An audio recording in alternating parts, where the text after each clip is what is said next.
৫৪ ধারায় আটকের মামলায় সাবেক বিচারপতি এইচ.এম. শামসুদ্দিন চৌধুরী মানিককে জামিন দিয়েছেন আদালত। সকালে সিলেটের অতিরিক্ত চিফ জুডিশিয়াল ম্যাজিস্ট্রেট আদালতের বিচারক অঞ্জন কান্তি দাস তার জামিন মঞ্জুর করেন। এ সময় তাকে ১,০০০ টাকা জরিমানা করা হয়। তবে তার বিরুদ্ধে দেশের বিভিন্ন স্থানে মামলা থাকায় কারাগারে পাঠানোর নির্দেশ দেন আদালত।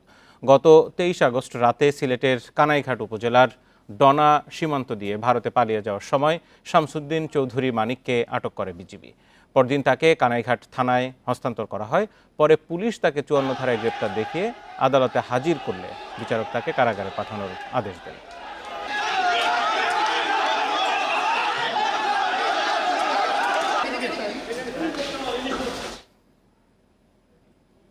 সহকর্মী রানা মজুমদার এই মুহূর্তে সিলেট থেকে সরাসরি আমার সাথে যুক্ত আছেন। রানা মজুমদার, শামসুদ্দিন চৌধুরী মানিককে সেই সময়ের যখন আটক করা হয় সেই সময় বেশ তোলপাড় সৃষ্টি হয়েছিল সারা দেশ জুড়ে। পুরো ঘটনা আপনি জানেন। আজকে তার শারীরিক অবস্থা কেমন দেখলেন? আরেকটি বিষয় হচ্ছে যে তার বিরুদ্ধে আসলে এখন কোন কারাগারে নেওয়া হবে, কোন মামলায় কোথায় পরবর্তী তার গন্তব্য, কি জানা গেল? দেখুন, আজকে মূলত সকাল ৯টার দিকে কিন্তু বিচারপতি মানিককে এই যে সিলেটের আদালতে এনে তোলা হয় এবং তখন কিন্তু আদালত প্রাঙ্গণ নিশ্চিত যে নিরাপত্তা ব্যবস্থাটি সেটিও পাশাপাশি নিশ্চিত করা হয়। এবং আগে আমরা দেখেছি যখন বিচারপতি মানিককে আদালতে নিয়ে আসা হয়েছিল তখন দুর্বৃত্তরা কিন্তু তার উপরে হামলা করেছিল।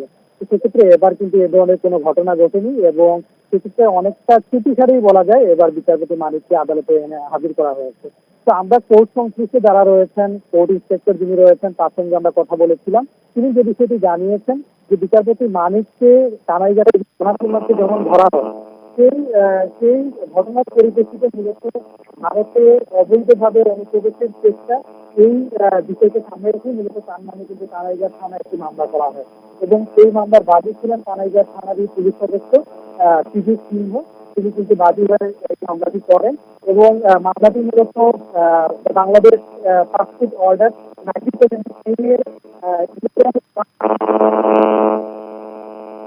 11(1) এই ধারাতে মূলত এই মামলাটি করা হয় এবং বিচারক যখন দেখতে পেলেন যে এই মামলাটি একটি জামিনযোগ্য ধারা, পাশাপাশি এই যে কোর্টে কিন্তু বিচারপতি মানিকের যখন শুনানি করা হয় তখন কিন্তু সেখানে বাংলাদেশ লিগ্যাল এইডের একজন আইনজীবী মানিকের পক্ষে হয়ে কিন্তু তিনি শুনানি করেন। তো সেক্ষেত্রে আসলে আপনাকে ধন্যবাদ। আপনার কাছে অনেক গুরুত্বপূর্ণ তথ্য পাওয়া যাচ্ছিল, কিন্তু অডিও কানেক্টিভিটিটা একটু স্পষ্ট থাকায় নিশ্চয়ই পরের বুলেটিনে আপনার কাছে আরো বিস্তারিত জানবো।